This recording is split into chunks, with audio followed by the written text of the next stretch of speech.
Good afternoon and welcome to another Select Stream. I'm Tess and I am joined by my co-host and colleague Jig, who you just heard. So today we will be discussing working from home tips for optimizing your video calls and photo skills with Mooie Fee Photography. So our guest today is the wonderful Amy, who is the owner of Mooie Fee Photography. So hello, Amy. Thank you so much for joining us. We're really excited to have you with us today. It'd be great if you could just provide a bit of an overview of who you are, what you and your business do, and what you're going to talk to us about today. Yeah, so my name's Amy, as you've just heard, and I've been doing photography since I was about 12 years old. So it's been a lifelong passion, and I am so interested in how photography can make people feel and building confidence and things like that. So today what I'm going to be talking about is how you can take some great photos of yourself, your products, and also help yourself feel more confident on video calls and look your best. So yeah, that's what we're going to be doing. Cool. I for one am very excited because I think I definitely need a little bit of help. And I think I actually put a post on my LinkedIn earlier just saying, you know, most people I see nowadays are, you know, on a video call. So yeah. I think, you know, it's always nice to look nice. So, you know, why not look good when you're on a video call as well? It kind of just gives you that confidence as well. Yeah. When you feel like you're looking your best. And also with the product shots and stuff, I'm very excited about how to kind of take better pictures with my phone as well. So very excited to learn more about it. So I'll hand over to you. Perfect, thank you. Okay, so let's get going.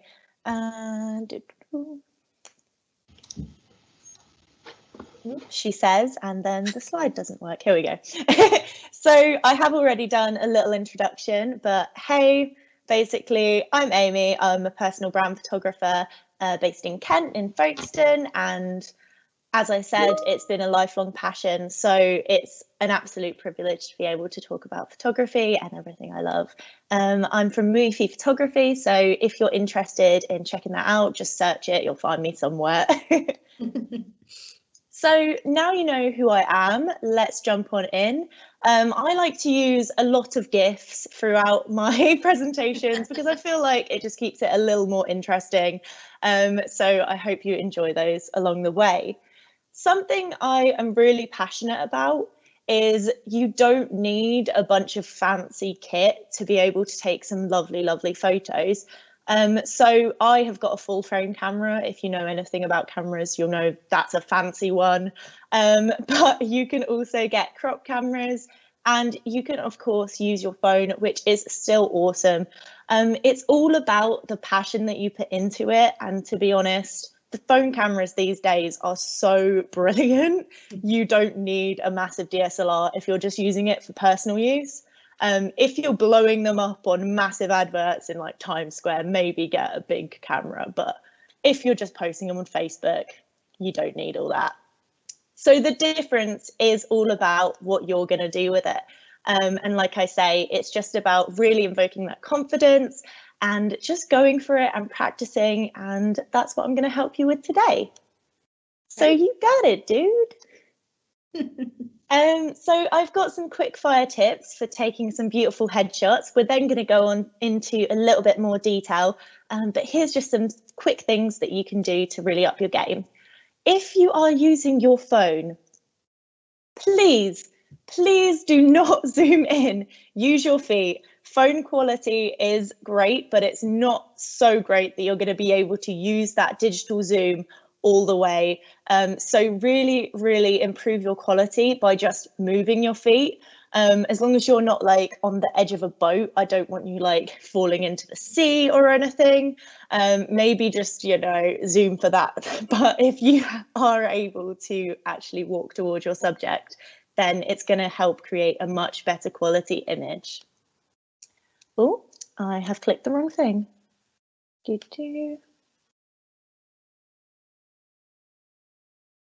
That's really interesting, because I have tended to do some zooming in before, not really for people, but for other objects. So I will refrain from doing that now. I think it's basically, we kind of just like, it's not to be horrible, but it's become a bit of a lazy nature. We're so used to technology doing everything for us. So it really helps to be able to just like get out of that mindset and kind of go back to basics a bit, I guess, and learning those original rules of photography if you want to take it a little bit more seriously. Thank you for that filler, by the way. I totally lost the screen for a second. So that was good.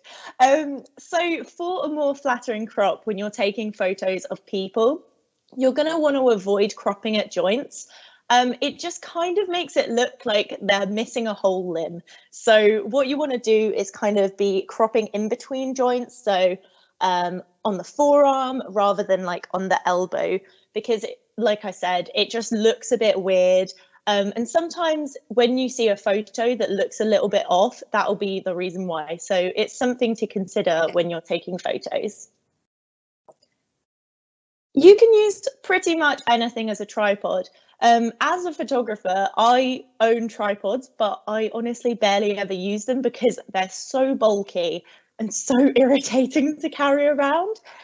So especially if I'm only doing phone photography, what I will do is I will use this super cool contraption that you can clip onto pretty much anything. You can put it onto a table or just like a tree, and then connect it here, and you will be able to take photos with that. And it's a lot smaller to carry around when it's actually tied up, and you'll be able to just like have it stable rather than putting it on like the floor and it just looking not so great. Another option that I actually keep in my backpack is this tiny little phone stand that I got from like an event somewhere. I think you can find them online for about £1. So I highly recommend them, and you can literally just pop your phone in there and it'll work perfectly well. And it's great for taking pictures and for doing videos. So those are my little tips there.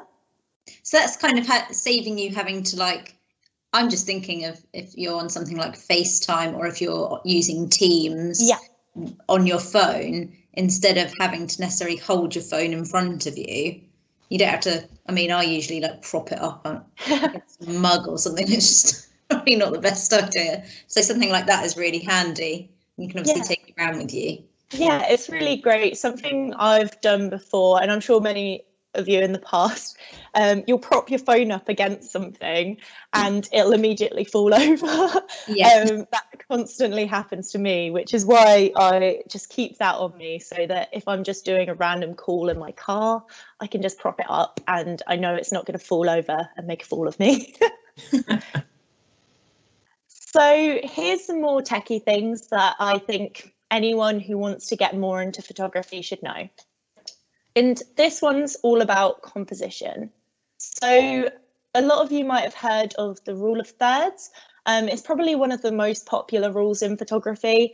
And you can basically see on any aesthetically pleasing photo, it's probably already using the rule of thirds without even realizing. So you can see that we want to have anything that is the focus of the image on those cross points. So it just really draws the eye in. There's probably some psychological like element to it. I don't know about that, but I know it looks pretty. So this is a rule that is generally a good one to follow, especially if you're first starting out in doing photos. So as you can see, he kind of fits along that little corner in this photo as well. And again, here you can see that the eyes are pretty much on that cross point again. And it just really fills the image. And also a nice thing is you're kind of getting a bit of space, so it's not filling the whole photo up with stuff. You're allowing space for white space to like space for white space. You're allowing white space, which means that your eyes aren't completely overwhelmed by the photo. And another one here, you can see the top three are completely empty, so that we're focused on the guys on the bottom. That's really interesting, because I think I've I always try and take pictures with like the subject in the centre. Yeah, so I'm actually a massive fan of kind of having things off to the side. Obviously, you can use the rule of thirds and have people in the center, but it just kind of adds another dimension if you want to keep them off to the side. Yeah, it's just something a bit different, I think. Cool. I like that. I just had a look at my phone to see how it worked, and actually, I've got the lines on it. Yeah. Oh, really? Yeah, so you can turn them on and off on most phones, and it's really helpful. But I think the only thing I would say, even though this is kind of a rule of photography, you can break them a little bit once you've kind of learned the basic rules. If you're worrying so much about it that you don't end up taking the photo, then I would say get the photo first and then try and focus on getting it perfect. Because something I kind of made a mistake with when I first started out in photography is I'd be so worried about the composition that the moment is gone. So you want to try and take the picture first and then really focus on like getting the perfect picture. But you can also kind of fix these things in post as well. So if you want to crop it in, then that works. It doesn't have to be exactly right straight out of camera. So something else to chat about, especially when you're taking pictures of people, is angles. So you've got this straight on angle, and what I've done in this photo is I've asked the model to lift her head, to elongate her neck and lengthen the body. It's great for images that you have a lot of lines in and you want them to kind of look straight, because if you're taking a photo from down below, it's not going to make the most flattering kind of frames in the image. It's going to distort them quite a lot. And obviously, if that's the look you're going for, then that's great. But otherwise, I think this door perfectly frames the subject, and it just really adds to the photo. Another one is from below, like I've just suggested. You can get the person to lean their head slightly forward into the image, because if you don't do that, they're probably going to have a bit of chin going on. No matter how slim you are, trust me, I have had the chin issue, even for myself. So it's definitely more flattering if you're able to get your, I was going to say your client or your friend, to kind of just lean down slightly to make sure that their face is kind of equal with where you have the camera. And it really elongates legs and allows you to show more of the background. So maybe if you've got kind of a shorter friend who wants to make themselves look a bit taller, this is a great one. That's me. Or if that's me too. Oh, I was going to say, or if you're like me and already a giant and just want to look more ridiculously oversized, then it works as well.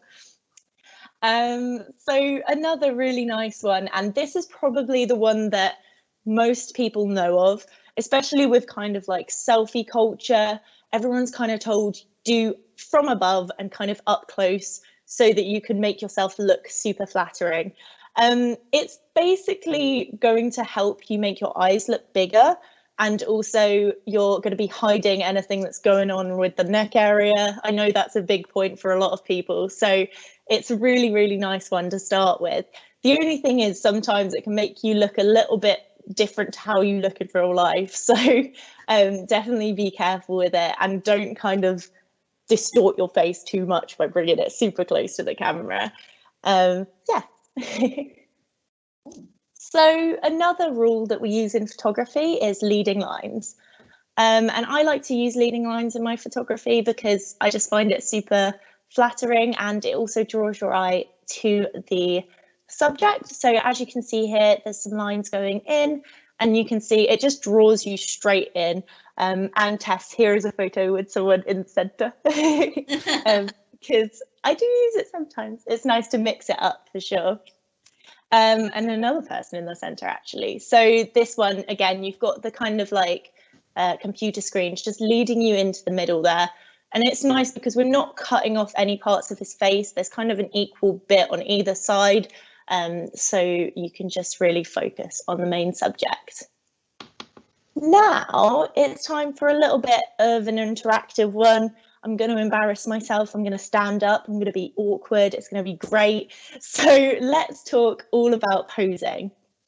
So I'm just going to pop things out for a moment.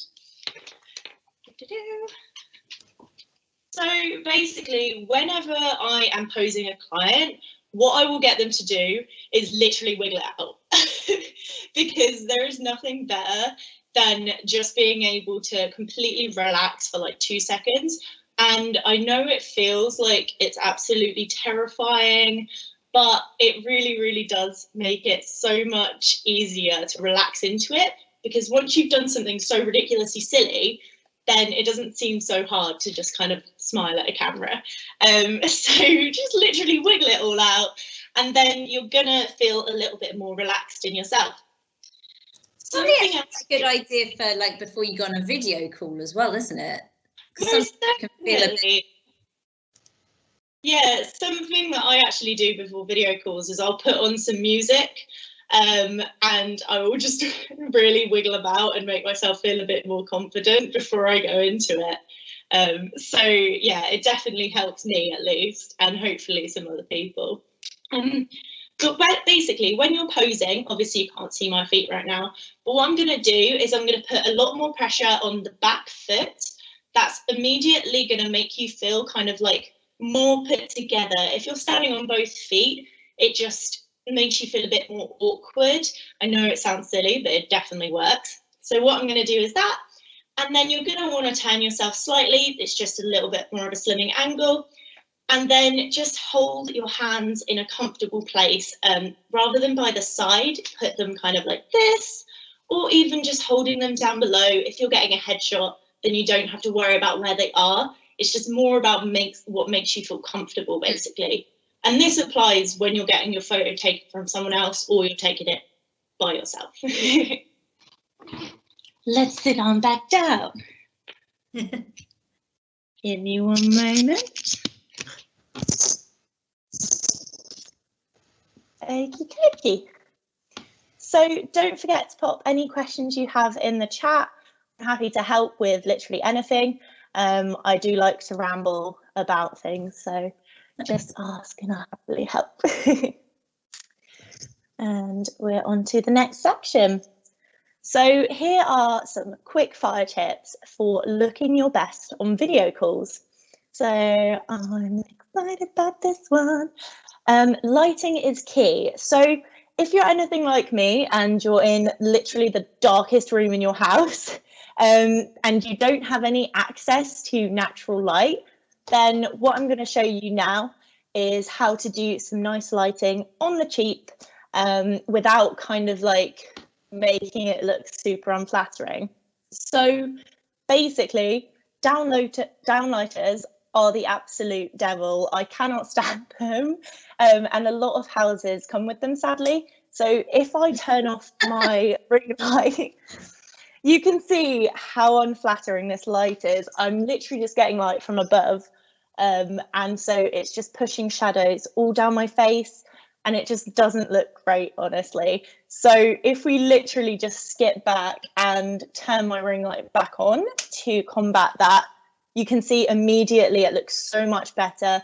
I've got a much softer light on my face. It's not making me look super wrinkly or anything. And the nice thing about ring lights is they have become so common. You can literally find some for like £15, £20 on Amazon.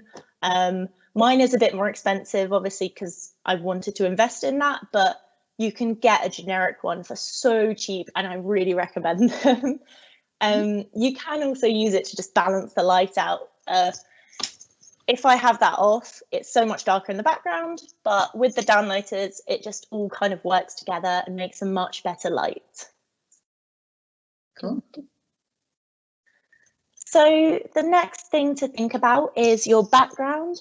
So I actually did I guess you'd call it a webinar yesterday with a lovely lady called Julie Flower. And she was talking all about confidence on video calls. And so it's kind of nice because it tied in quite well to what I'm doing today. And something she actually spoke about is how you can think about what's in your background to maybe spark conversation.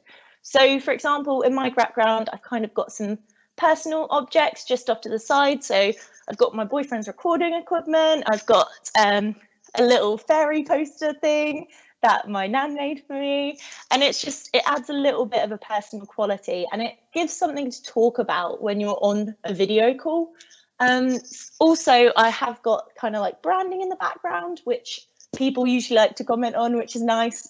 So I think it's lovely, even though people suggest kind of having a plain background, actually having stuff that is a bit more you and a bit more exciting. I think that's the way to go for sure. Yeah, I like that. I think you can feel a little bit like if you're in a sort of spare room or something, you don't have much of anything nice going on. So that on Teams, you can actually select sort of different backgrounds. Oh, okay. Yeah.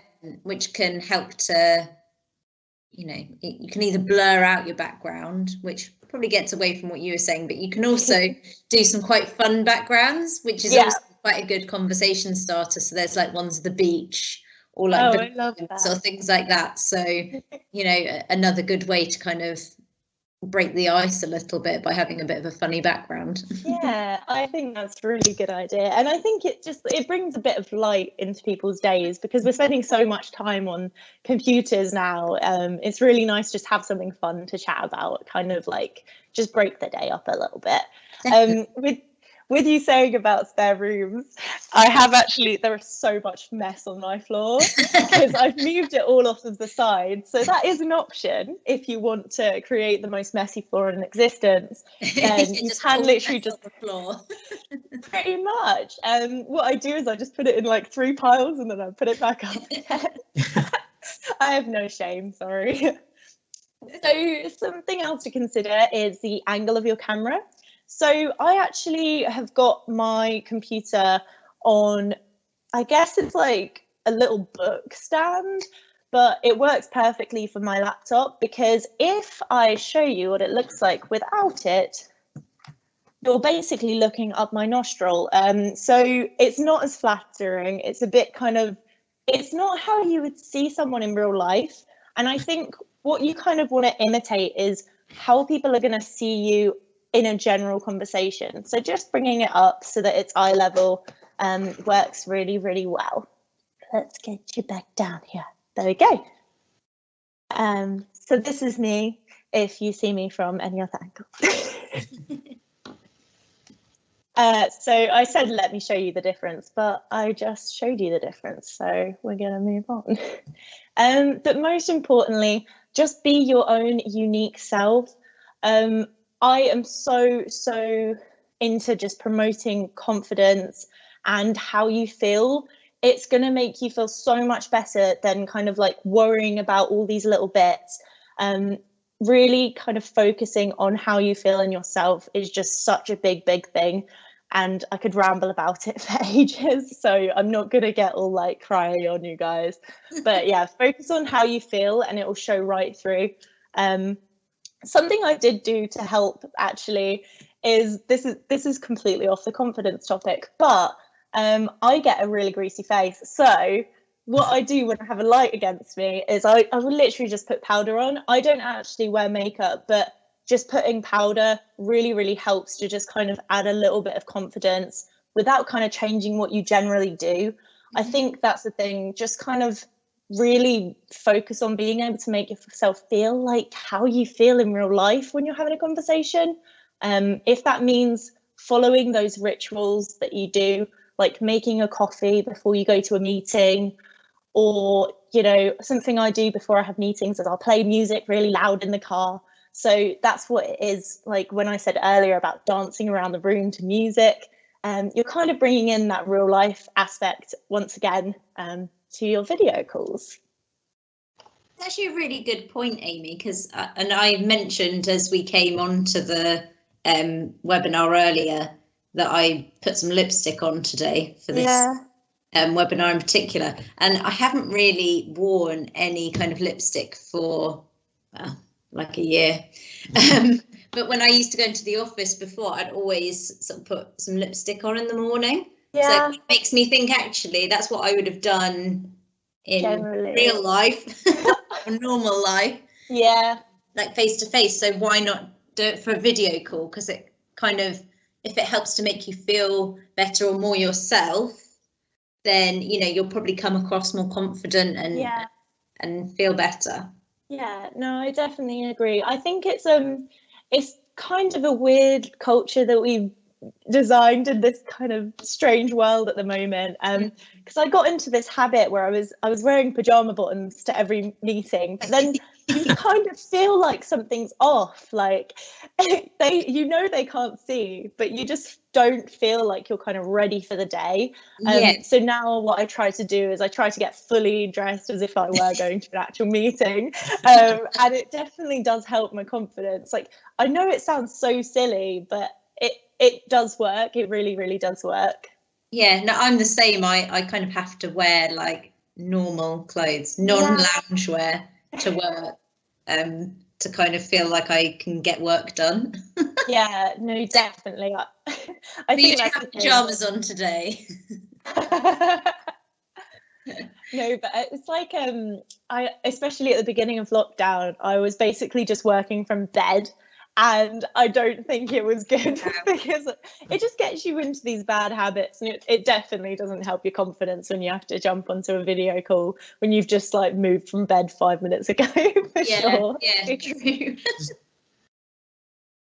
Okie dokie. So let's move on to the next section, which is all about quick fire tips for taking brilliant product photos easily. I feel sorry for whatever the captions are doing when I mess up my words, because it must look so strange. I can't wait to see what it's trying to say. Basically, you don't need a fancy setup. You just need some really good light. I see a lot of people making mistakes in product photography. They'll use like the flash on their phone, and honestly, it hardly ever looks good. But if you can just get some really nice natural light, or just get a circle light, then it's going to work really well. I actually used to take product photo. What am I saying? Photos. I used to take photos. I used to take product photos outside. When it's about an hour before sunset, you're going to get some really lovely soft light. It's honestly my favorite time of day. I always go out for my walks then, because it's just when you start to get that really glowy light coming through the clouds, and it's just beautiful. And I have a massive appreciation for golden hour.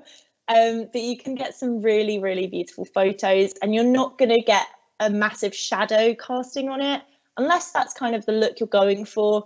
You want to get a really smooth light, because it looks absolutely beautiful. A little trick that I learned from TikTok is, if you've got a printer, you can literally get some glossy paper and print out a small backdrop. If you're taking photos of small products, then it works really well, and you're not going to have to spend about £40 on a backdrop. So that is a really, really great option.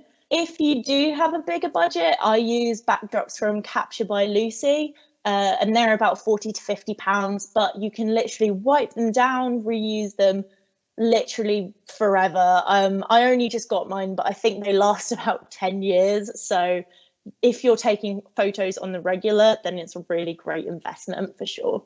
And what are they? Sorry, are they just plain? Yeah, so you can get anything that kind of looks like marble, or you can get something that looks like a different kind of stone.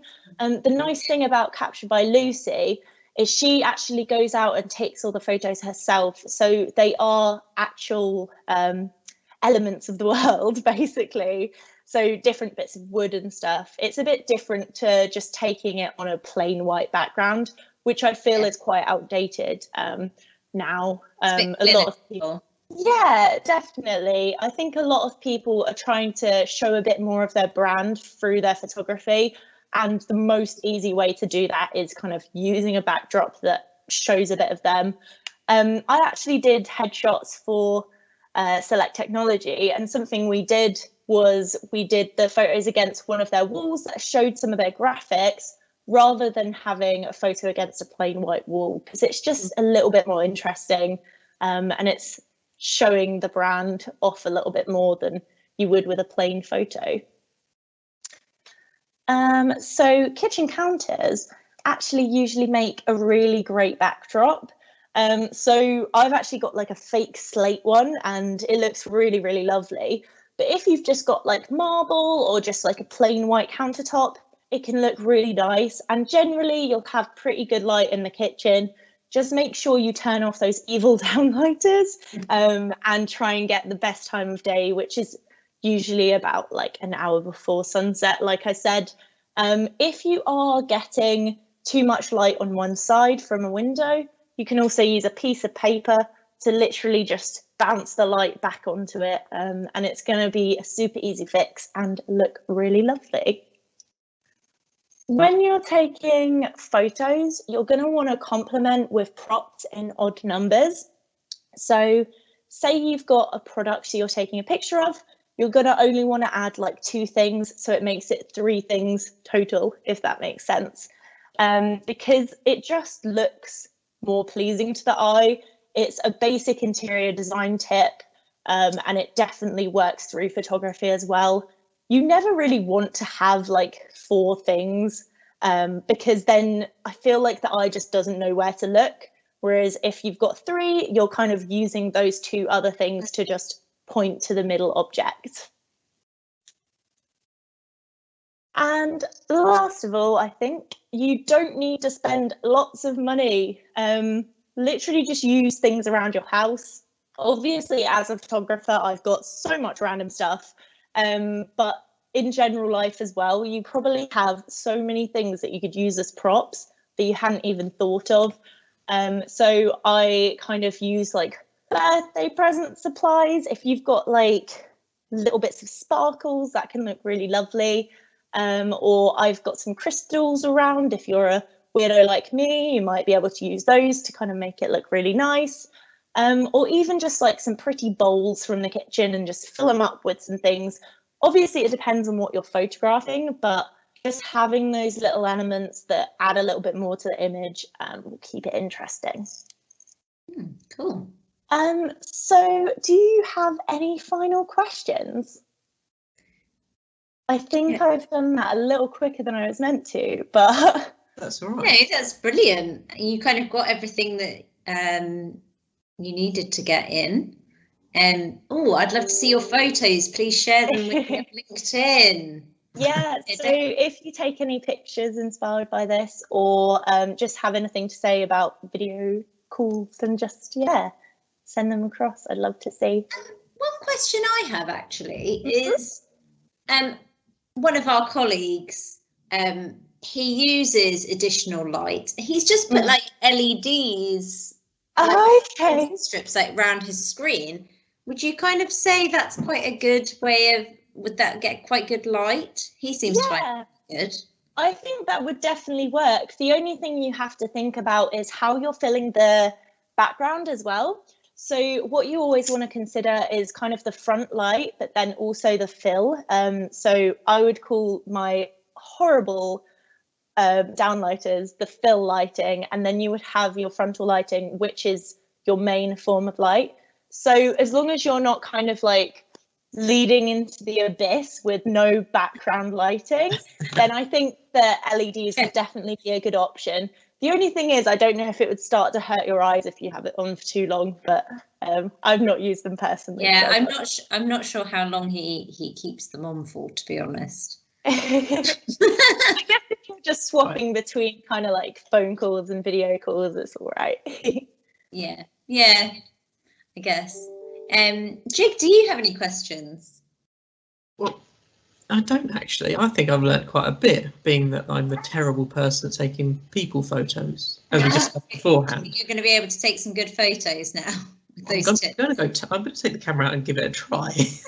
Yeah, that's what it's all about, honestly. And like I say, just like have fun with it, because that's half of photography. It's just messing about and having a laugh, for sure. No, that was brilliant. We haven't actually. Does anyone have any questions? Speak now, forever hold your peace. And you can pop them in the right-hand side there. But if you can't think of anything right now, you can always if you do think of anything, you can always get in touch with me and Jig, or just with Amy directly. So Jig's put Amy's details in the Q&A section, so you can follow her on LinkedIn. You can email her as well. And yeah, just a bit of a plug, because obviously she did our photography at Select Technology, so I'd highly recommend her if you are looking for anyone to do some photography. Thank you very much. So thank you so much, Amy. We're really grateful for you joining us today.